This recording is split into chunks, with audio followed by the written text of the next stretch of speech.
think we might kind of kick it off. So, welcome everyone. I'm Liza from X Growth, and I'll be here to moderate today's session. It's lovely to be here this afternoon. It might be a bit late or early for some people, I guess, from wherever they're coming from. But before we start, I would like to acknowledge the Kaurna people as the custodians of the Adelaide region, where I am located today, and respectfully acknowledge their ancestors and elders past, present, and emerging.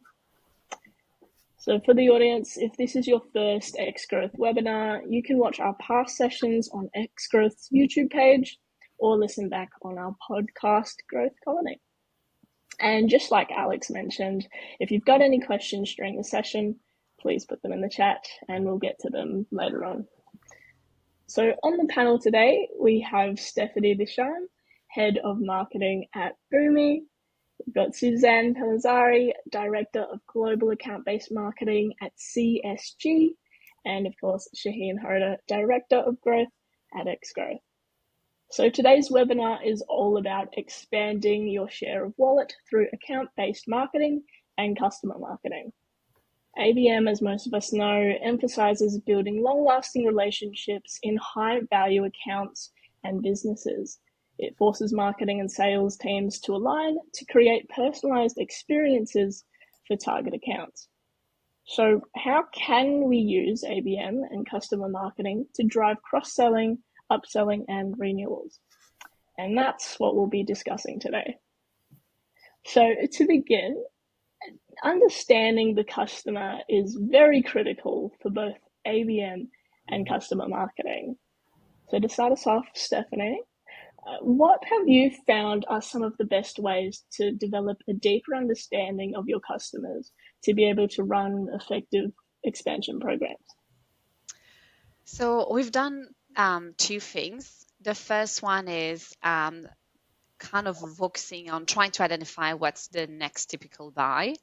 So we're working with our customer success team and we're mapping the customers. And then we do create heat map with kind of traffic light.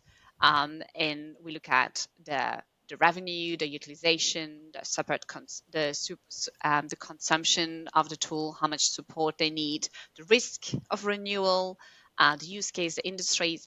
And then we kind of identified what should be, which are the kind of the typical, what we see in terms of pattern of what's going to be the typical next buy.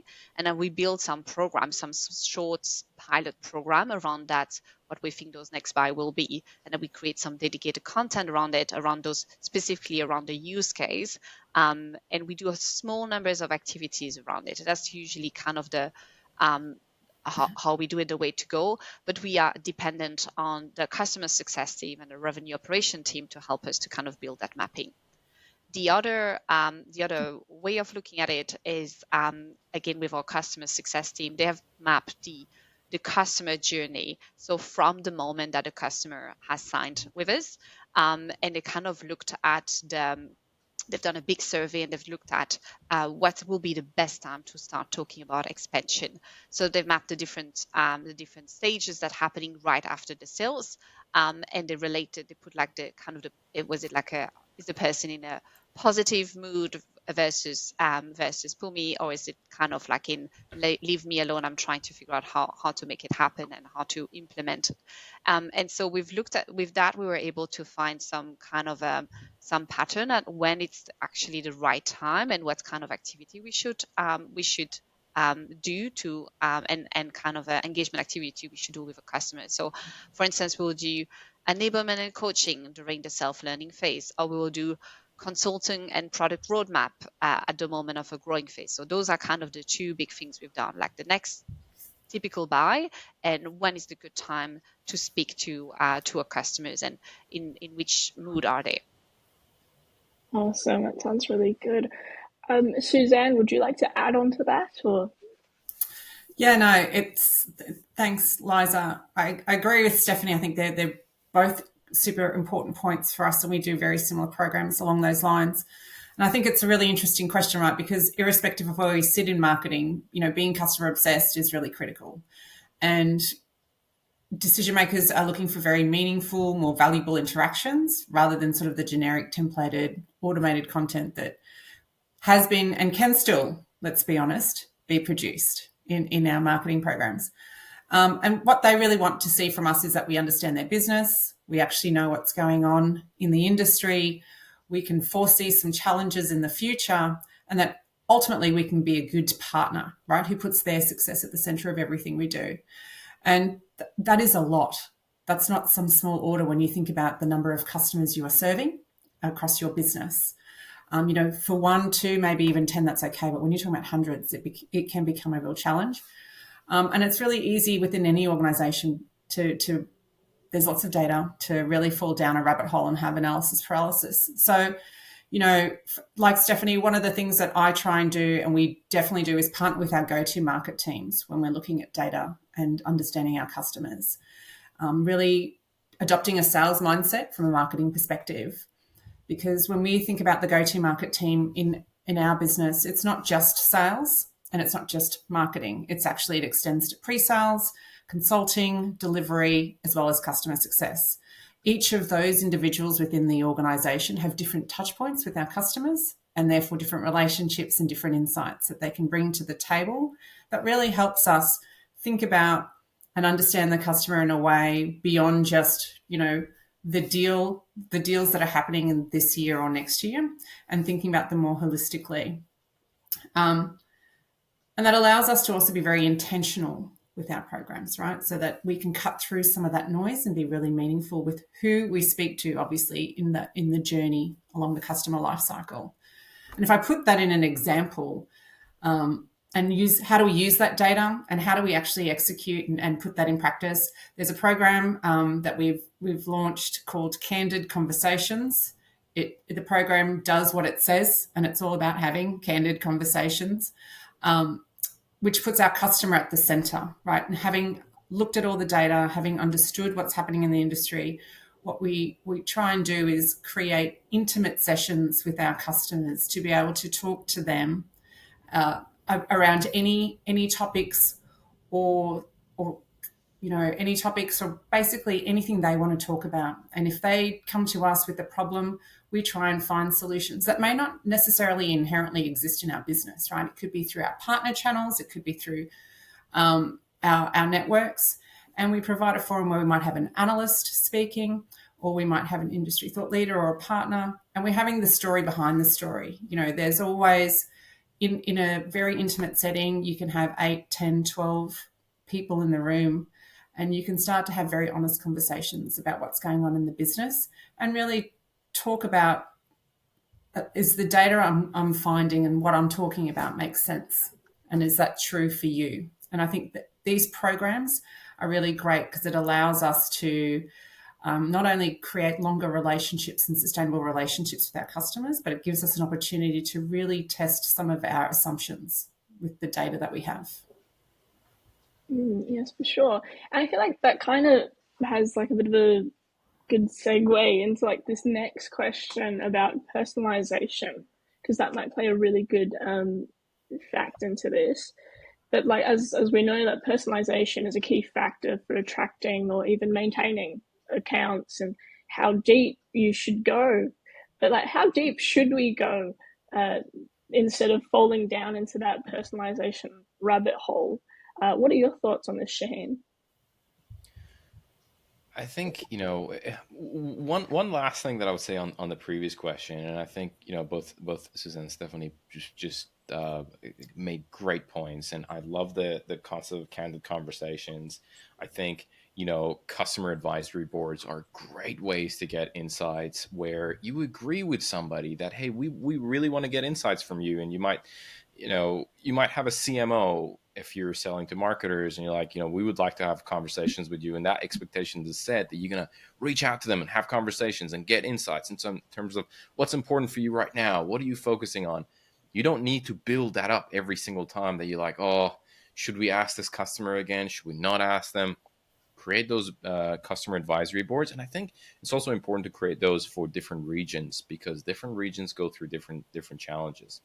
So that's probably the only thing that I would say The only thing that I would add on top of what everybody else has said, I think with regards to the personalization, I usually say one of the things that you hear with customer marketing and ABM, and sometimes people say this in a negative connotation, that, hey, different people define ABM or customer marketing differently. What I say is that's completely fine. In fact, that probably is the way it should be.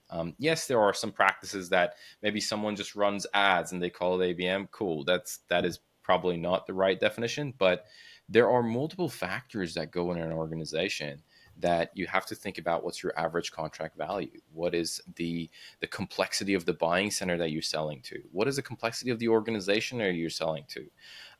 What market are you selling into? Is that, you selling in APAC, you're selling in EMEA, North America? What is your budget? There are multiple factors that kind of go in there that then allows you to think about personalization. Because at the end of the day, personalization is how much money you're going to spend. The more you are personalized, the more you're going to be spending. Money might not be the right term, but resources. You're going to be spending resources to do personalization. So I think that the main thing that I would say is there's no cookie cutter solution. Be like, this is how much personalization you have to go through. You have to take into consideration those factors that I kind of mentioned before you say, all right, now what does it make sense for us? How far can we personalize? One example that I would give is Oracle would do a one-to-one expansion program for $100 million program. And DocuSign would do that as well for $1 million program. Oracle would probably allocate $1 million just to make that happen, right? So that those programs would be very different, and that's I think the key factor to keep in mind from personalization. Awesome. And if we could just jump back on to the candid conversations, Suzanne, we've got a question from David. He's just asking, how do candid conversations inform the product or service roadmap? Yeah, no, David, that's a great question. And this is why I like the name Candid Conversations, if I'm really honest, because it can be anything to anybody. And we use those forums to what Shaheen just said. They can be used in different ways. So we have our customer advisory boards, we have our Candid Conversations, and we take a lot of that input from our customers and then we feed that back into the product teams as well. And so for us, in some instances, maybe not in this organization, but previously when I was in other industries, we would have some pretty frank discussions around what's happening in the industry, what actually kept those executives awake at night and what they were looking for as part of a resolution or, as part of their own future. And that we would record all those sessions for internal consumption. So it would mean that our product teams could actually listen to that and think about how they can take that information back, because ultimately we would run these programs on quite a regular basis. And so we want to be able to go back to anyone who's involved in any of these sessions to be able to provide a feedback loop, right? And a conclusion and a next steps. So that's one way we've used it to feed into that. Awesome. All right, if we could jump back into personalization, but even more specifically, how can AI be integrated into personalization? Stephanie, would you like to take this one? Yeah, sure. So for us, because I'm looking at account-based marketing at scale, and when we do customer marketing, we also always try to do everything at scale. So for us, AI is huge because it can give us a lot of opportunity, especially when you have a small team, you're far away from global, and you have no budget to create content, right? So it's really, I'm super excited by that. So the personalization at scale, to give an example, we're running industry campaigns, and we have no expert in-house. So how do we find an industry where we can speak to the AE and we can speak to to everyone who's involved with customers to kind of get the input? But that's very tedious. Or we can go to AI and kind of have some suggestion for the trends and the topic. So this is amazing. Writing at scale as well, like working with the BDR and closely with the BDR. Can I have 3 versions of an email? Can I have different call scripts? How would you say it differently? Can you give me another hook for the variation of the opening statement? So those are the kind of thing that I think a lot of people are kind of playing around with. But it's still also the very beginning. So everyone is piloting. We're all trying and testing. There is no right way or wrong way yet. It's really, really the very, very beginning, and it's a very hot topic. So everyone is like, how are you doing it? So we just have to bear in mind to be a little bit careful that you don't put data from your own company into the tool, because it's publicly available. So if you don't have framework, just be having a little bit of common sense. They actually say to you, just be mindful, don't put any personal data in there. But I think and also the other kind of question we have, it's kind of for the long term. When are we going to reach the limits of AI creativity? And because we all getting to the same database, and we all get feed from based on that same database in terms of, oh, let's have a new ID for or a new trend. So maybe at one point we'll reach the limit, and maybe this is when we're going to have like room back for creativity for human. Awesome. And Suzanne, what about you? How is AI and personalization kind of coming in together? So I'm excited by what Stephanie says, and it's something that we definitely want to explore here. However, at CSG, we have AI embedded in some of our solutions, but from a marketing perspective or from a whole of business perspective, we are waiting for legal to provide a framework for us to make sure that we are thoughtful and how we, to Stephanie's point, when we do use these tools, at what point, how much data can we put in, and how much data do we need to keep out in order to be able to create anything meaningful? And so, they're running as fast as they can. Like everyone else, we're all excited about the opportunity, and it's just about exploring what comes next. But the industries that I serve, or that we work in, there's not thousands of customers, right? So if I think about, I call them essential industries. So typically, it's mining, oil and gas, telco, telecommunications. They're smaller markets than a B2C typically.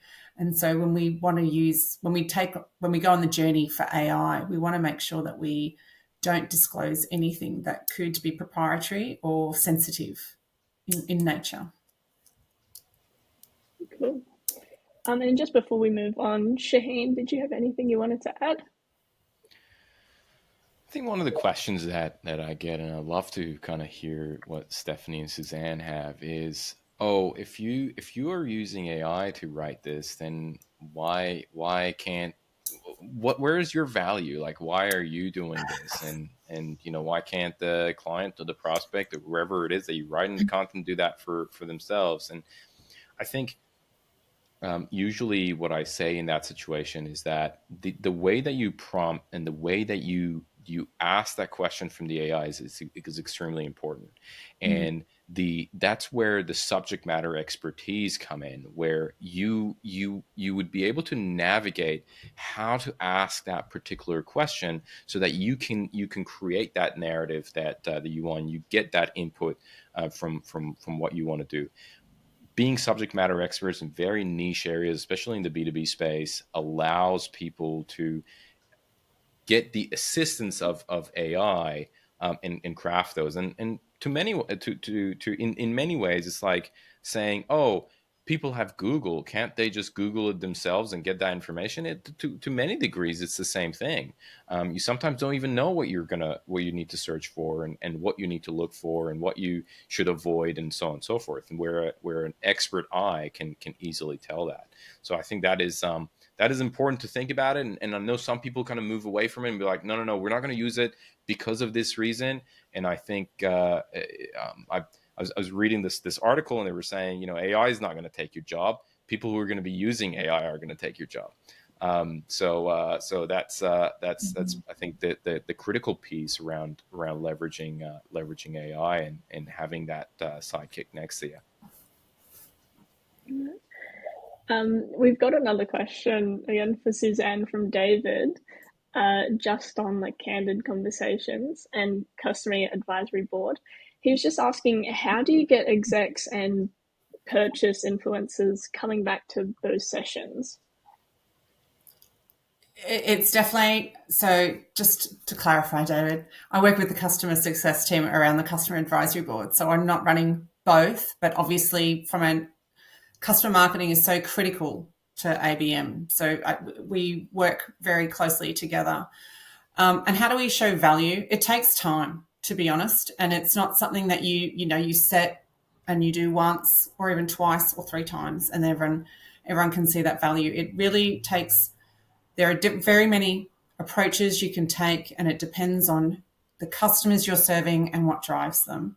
So if I think about candid conversations just for a second, currently the customers I'm looking after are in the telecommunications sector. It's a really interesting time. There's 5G, there's, a whole evolution happening around the offerings that are available and what that looks like, not just for the consumer, but for the telco to deliver to their business customers. So because there's a lot of change, this is an opportunity for me to really work with my customers around trying to disseminate the noise that happens and filter that out to really focus on what we can do to move the dial forward, tomorrow, 6 months, 12 months, 2 years. And so we work alongside them to find speakers or to find topics that will be of interest. And then we use it as an opportunity to ask a few questions as well. And, at the end, we sort of get their insights. And what I was saying before is post that, we would then send them a pack. We had this session, this was what was discussed, here are the different viewpoints, here are some potential action plans, and we send that out. When I say send that out, it's not necessarily written either. It could be a video. It takes various formats, right? Content formats. And then we ask them to share it with their teams. And then over time, we build that relationship. And what I've found in the past when we've run these programs is I've had customers come back and go, actually, the next time we have this, can I have this topic? Or I'm looking for this speaker. Or actually, I don't want to be attending this one. Someone on my team or my colleague would be better placed because I would like us to talk about this. So what we do is by using these programs, we actually increase our bench in our executive engagement across these organisations and actually start to find opportunities that we may not have even had visibility of had we gone down our initial path of just demand generation marketing. I hope that helps, David. Awesome. Yes, it's all good. Cool. Just moving on to more customer marketing focused questions. So, Stephanie, what is your approach to customer marketing? And I believe it's more of a programmatic ABM approach.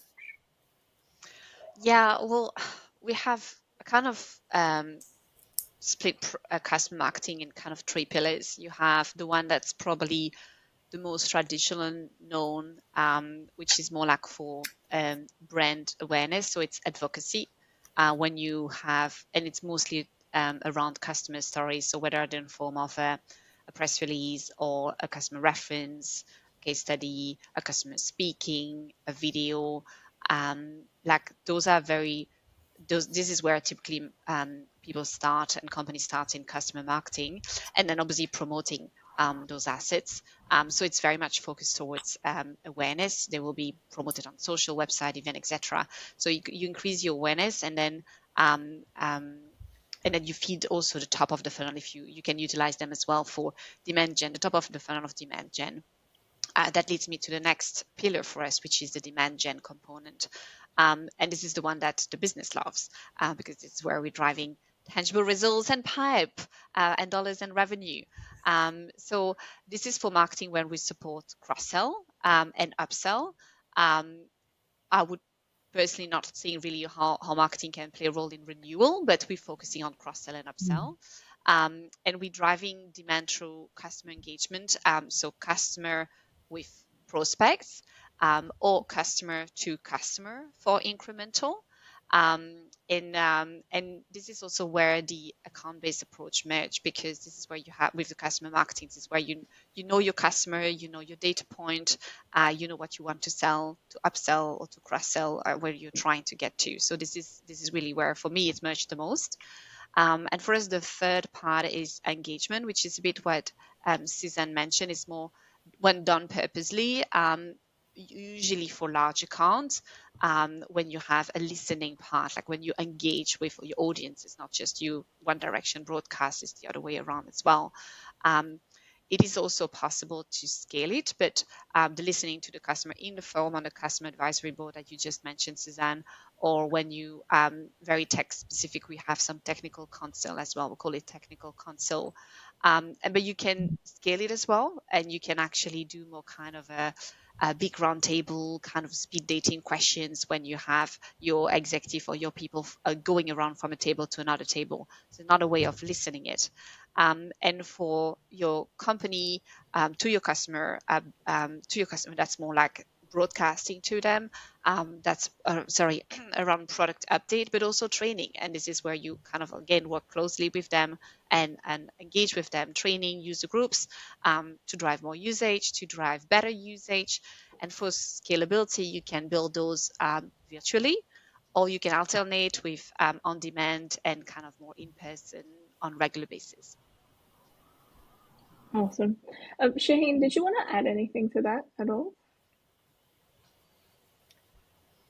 I think when we work with clients, one of the things that is really critical is starting to work on building a roadmap for account expansion. Of what is, if we really succeed in expanding this account, where is this account in 1 year? Where's this account in 2 years? And where's this account in 3 years? Because, and it makes sense to talk in those horizons because these are extremely large organizations.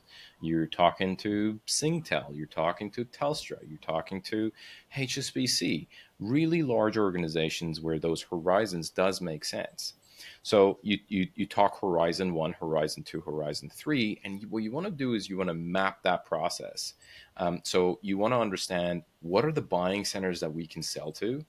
By the way, all this happens in very close collaboration with customer success and the account management team. Like, you do not do this on your own because it's going to fall flat. But you map those horizons. So hey, year one, this is really the goal of these are the buying centers we want to engage, and this is what we potentially want to sell. We're going to assess that at the end, but really the horizon 2, and your horizons might be 6 months, it might be 9 months, depends on the organization. But horizon 2, then these are the buying centers that we want to engage and reassess this and engage these buying centers. Horizon 3, so on and so forth.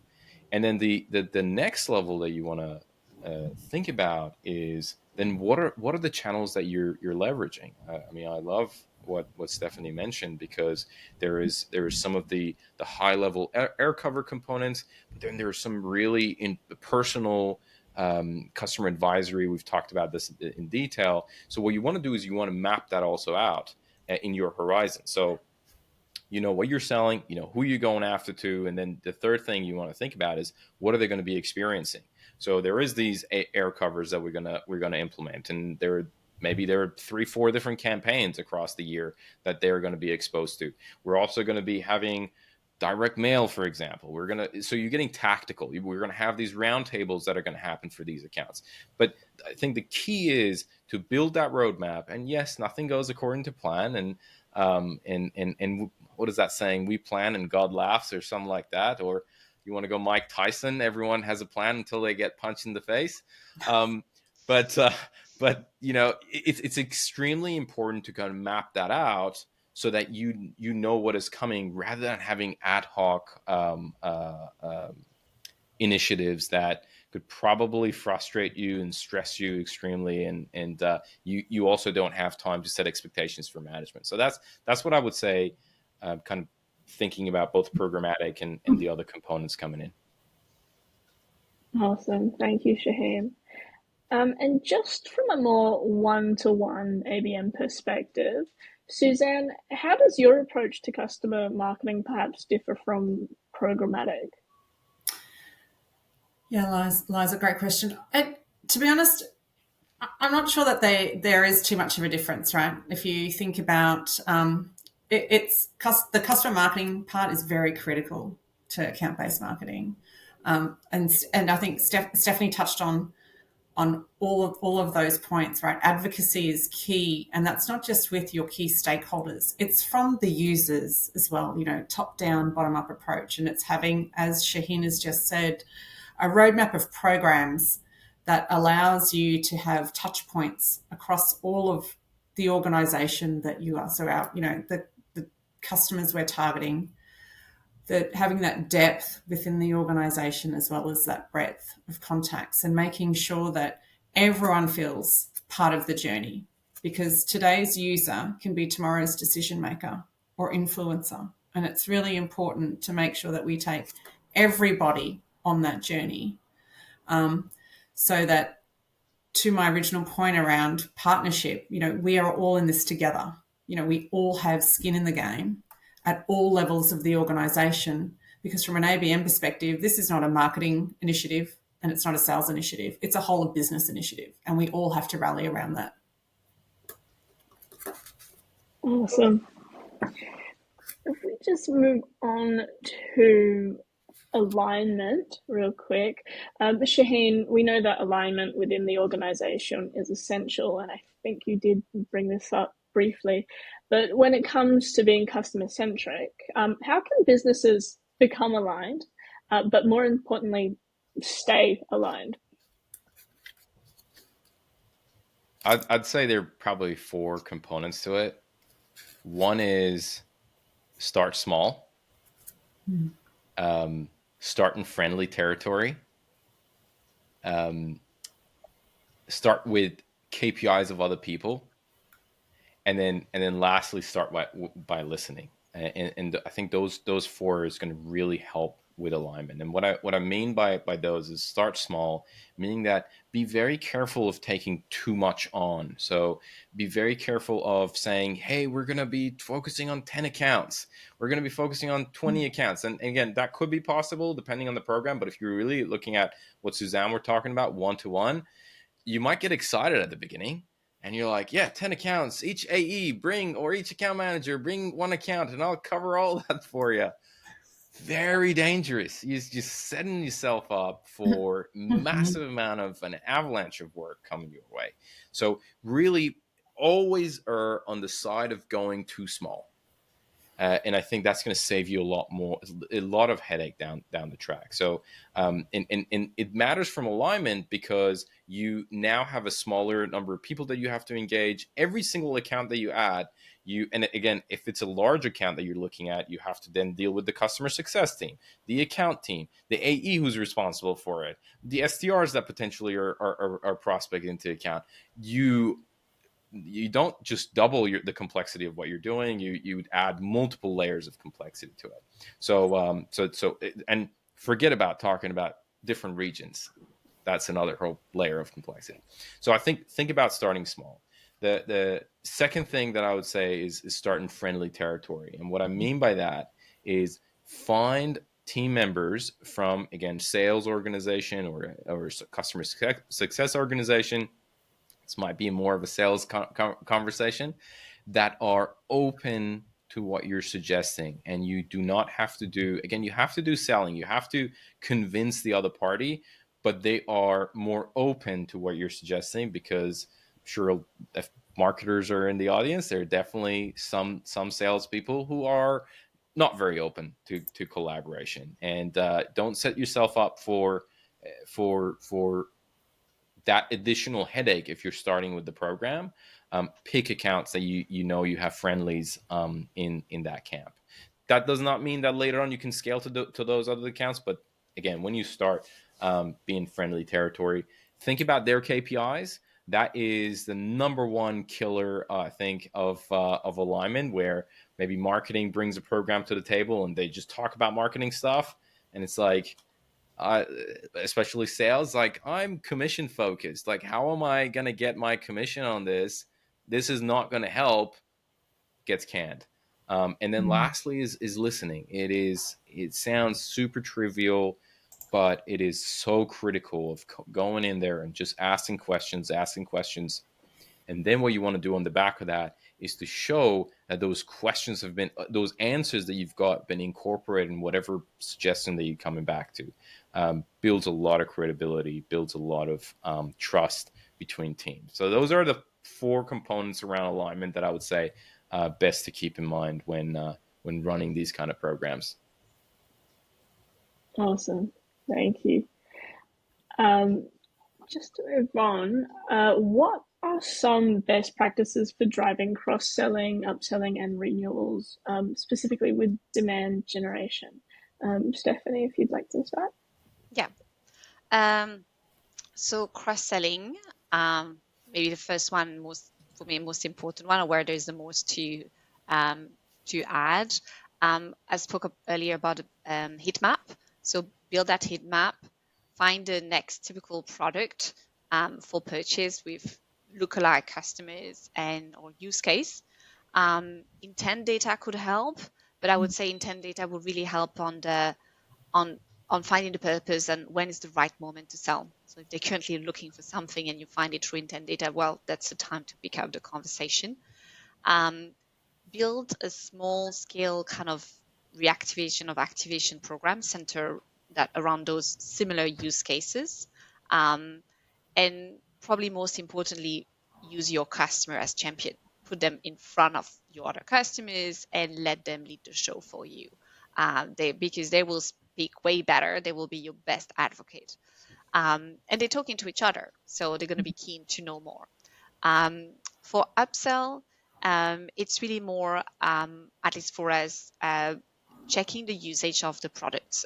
Sometimes some people will use, some company will use the products the first stage, especially a little bit, and then some people will kind of max out the capacity of the product. When they reach that capacity limits, that means that you have a really high chance to upsell and very quickly. Sometimes just a few more connectors for us, a few more users for us. But yeah, it's more around capacity usage. For renewal, this is more, and I know it's going to sound very obvious, but this is more set the time of the renewal in your calendar or someone's calendar. So then they will be reminded to pick up the phone and engage a conversation and start reaching out at the very least 6 months before. I mean, it depends on the length of your subscription contract, right? It could be 2 or 3 years, but just don't come up like a month or two before and say, hey, I haven't heard from you for a while. That obviously sounds very good. You look very opportunistic. But always on engagement will help. They should be the default. And then be mindful that the cross-sell actually often happens at the time of renewal. So if you engage before, if you keep that engagement, if you keep kind of offering the opportunity to broaden the mindset of your customers by offering them the vision that they could do more, then when at the time of the renewal, then you will actually be able to have the conversation about cross-sell and way easier. Awesome. And Suzanne, did you just want to add anything onto that? Yeah, look, I agree with Stephanie on the heat maps and the journeys. I think that makes absolute sense. And I think about where we sell and who we sell to and how we sell. And, it's very complex, right? So our sales cycles can be anywhere from, a short sales cycle is 12 months, right? It typically runs anywhere from 18 months to a couple of years. And so, there's lots of buyers that we are having to touch. It's really, in many respects, very much I call it, I'm Italian, so I sort of say, as much as I'd love it to be clear lasagna layers, it's just a spaghetti of, within that organization of who we have to touch with our marketing programs. And so, it requires a lot of capital, and the solutions we sell, sometimes getting our customers to move from what they have to what we would like them to have can be really challenging, right? Because the status quo that they have, it's not too bad. I mean, it's not great, and it might not help drive some of their future requirements, but the challenge to move and the pain points that brings to them just feels so overwhelming.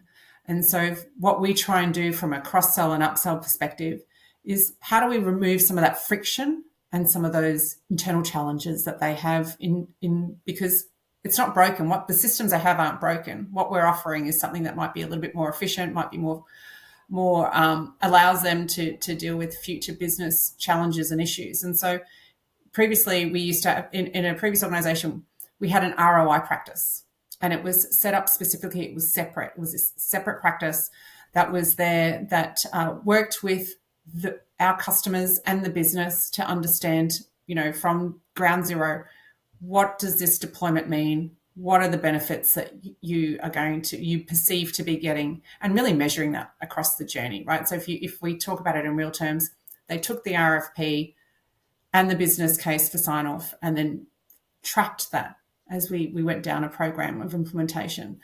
And then when you have an ROI practice and you have a single industry, it's very easy to start building up maturity models based on what's happening with your customers as well as what's happening with the industry, working with analysts. And by building a maturity model, it enables us to be able to go to our customers and ask a few questions about their business. Interesting enough, ask them where they think they sit on a maturity model, from being reactive to proactive, and ask the questions and then sort of show them where they are mapped on there. Here's the journey to being proactive or being able to, and here is where you sit. You thought you were here, but actually you're back down here. And here is some low-hanging fruit for you that will allow you to your point, Shaheen, start small to build the trust with us. And it might not even be our solution. It could be one of our partner solutions. Start small, prove the model, and then move to the next stage. And I've always found, ROI calculators, maturity models, when you're in long sales cycles, are really helpful to our customers, not only in helping them build their business case, but also helping them anticipate what could be in the future. And they evolve, right? Just because we built it today doesn't mean it's the same model that we're going to use tomorrow, because as the industries evolve that we work in, they will evolve as well. So they're very organic, and you can use these models. Once again, if I go back into points of topics for programs with your customers, candid conversations, customer advisory boards, there's a number of ways which you can use a lot of these type of campaigns. Awesome. Now, just be mindful of time. We'll probably move on to some of our audience questions from the chat and also from our pre-registries. So there's a good question, Liza, from Dave. I mean, sorry, I can't stop thinking about spaghetti and lasagna. Considering this is lunchtime, I was like, that sounds great. But there's a good question from Dave. Yeah, from Dave, yeah. So he says, in your views, who should hold upsell and cross-sell KPIs? Customer success, sales, or both? And he also mentions, have you seen an example of a well-oiled machine? Open to anyone. I can give for what we do, it traditionally has been mostly with sales, but then customer success as kind of a KPI that's tightly tied to cross-sell, to anything related to cross-sell, upsell, and renewal. We have start splitting it, because renewal should be relatively easy. It's just like making sure that you keep the engagement. Cross-sell requires a bit more selling. So cross-sell kind of goes to the AE with customer success having a KPI to help to drive it. So in terms of commission versus KPI, it's slightly different. But yeah, it's both should own it, because then you are sure that they are driven to make it happen, but you don't necessarily need to have both having an financial incentive to make it. It can be a KPI or it can be a commission. Yeah. Awesome. That's a model. I'll just add there. That's a model that I've seen, that kind of AE looks at expansion and customer success at renewal. But you're so right, where sometimes those interests do not align. If the customer success is like, no, you're going to ruin my renewal, or the AE wants to move it in a different direction. That's a very tricky situation to be in. So there was a question from Natalie who said, how do you get started when you have really bad data? Once again, the floor is open. That is a really loaded question, Liza, because I think all organisations suffer from this problem, right? And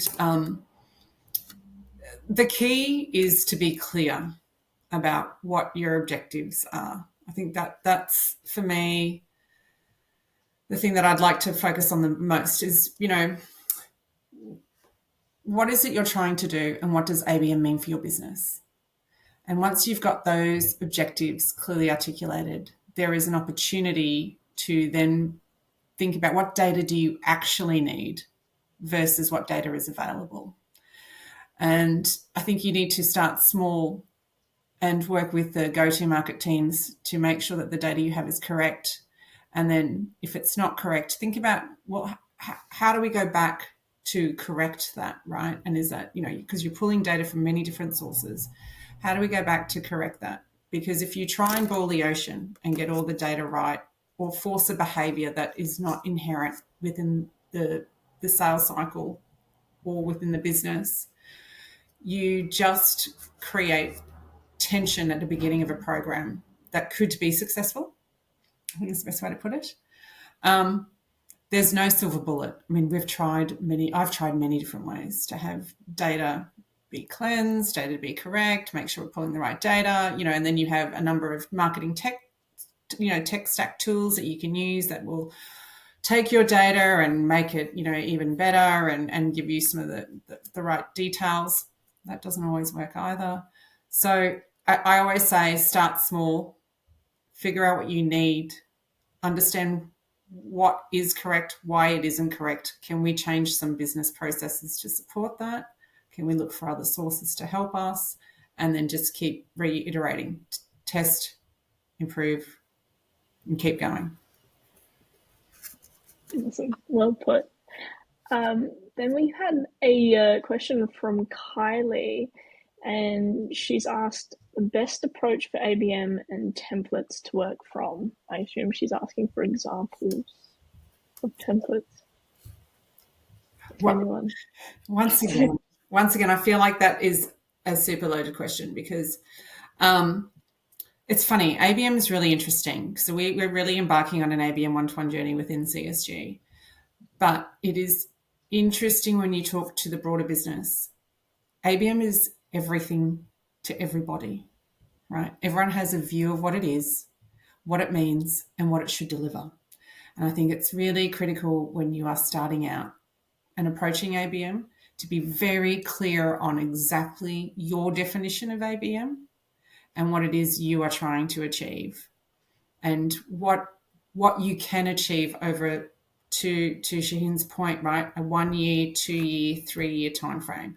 ABM is the long game, and I explain that a lot to people. It is the absolute long game. So demand generation is very different from ABM. Demand gen is about velocity and volume, right? Velocity of programs, volume of leads. To Stephanie's point, it's the business loves it because they can see what it, how it quickly, contributes to pipeline and help close deals.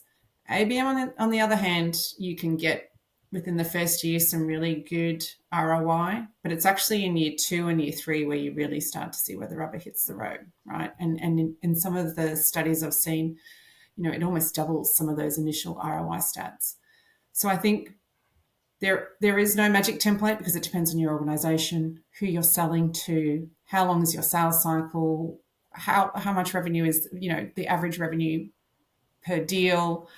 But it's starting small, be clear in your approach, clearly articulate your objectives, your strategies and KPIs. Start small, be willing to fail fast and pivot. And then as you build that scale, once you've had some success, begin to scale that across the business. But always, and making sure you communicate to the business as well, right? Because once ABM starts like a snowball effect.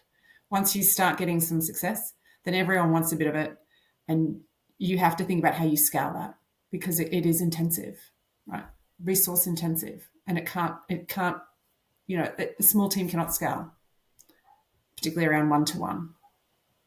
Yeah. Okay, I think And set those expectations early. Sorry to jump in. Yes. Set those expectations early.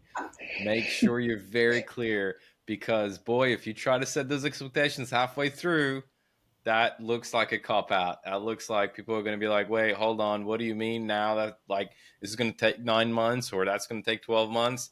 Make sure you set those expectations right at the beginning, because you better not do it if you haven't done it early on, because that's also, it's not a great look. And you have to kind of do that education right at the beginning. Awesome. I think for probably our last question, it's a bit of a two-parter here from Todd, and I'll also put it in the chat as well. But he's mentioned progressive profiling in ABM across customer base, and the quality of intent data in APAC compared to America and Europe. Leveraging intent data for cross-selling. It's a loaded question. There it is in the chat. So yes, managing volume of multi-product communications across customer base, i.e. when to send so the contact doesn't get overwhelmed with emails. They've got 4 products. If anyone would like to take this. I can think the work on intent data. I mean, I touch upon it. It's clear that it's you want to have intent data for and utilizing American vendor. They will tell you, oh, we can't cover everything, and in reality they can't.